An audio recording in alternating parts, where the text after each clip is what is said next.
চিত্রনায়ক জসিমের ছেলে ব্যান্ড শিল্পী রাতুল আর নেই। প্রয়াত চিত্রনায়ক জসিমের ছেলে ওল্ড ব্যান্ডের ভোকালিস্ট, বেজিস্ট ও সাউন্ড ইঞ্জিনিয়ার কে রাতুল মারা গেছেন। ওল্ড ব্যান্ডের পাশাপাশি অর্থহীন ব্যান্ডের সাউন্ড ইঞ্জিনিয়ার ছিলেন রাতুল। অর্থহীন ব্যান্ডের ম্যানেজার এহসানুল হক টিটু গ্লিটজেকে রাতুলের মৃত্যুর খবর নিশ্চিত করেছেন।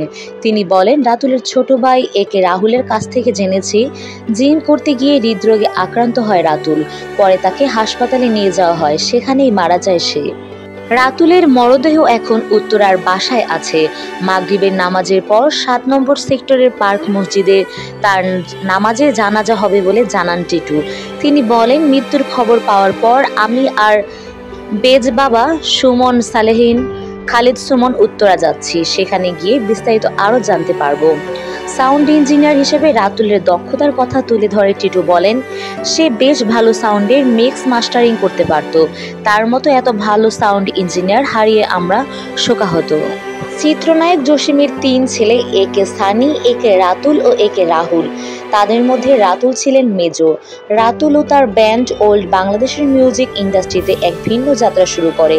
2014 সালে তাদের প্রথম অ্যালবাম 1 এবং 2017 সালে দ্বিতীয় অ্যালবাম 2 মুক্তি পায়। এরপর ব্যান্ডটি জনপ্রিয়তা পেতে শুরু করে। বাবা জসিমের কবরে চিরনিদ্রায় ছেলে রাতুল।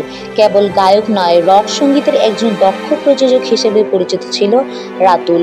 অনেক জনপ্রিয় ব্যান্ডের অ্যালবাম তৈরিতে তার ভূমিকা রয়েছে।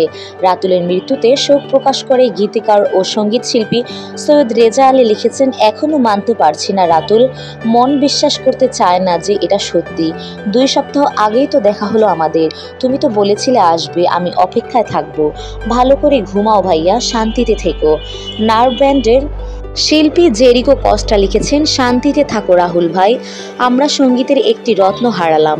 আজকের এই শোকাবহ মুহূর্তে আমাদের গান প্রান্তিক শহরে রিলিজ করছি না, পরবর্তী তারিখ ও সময় জানিয়ে দেওয়া হবে। প্রিয় দর্শক, আমার চ্যানেলে যারা নতুন তারা প্লিজ চ্যানেলটি সাবস্ক্রাইব করে আমার পাশে থাকবেন। সবাই ভালো থাকুন, আল্লাহ হাফেজ।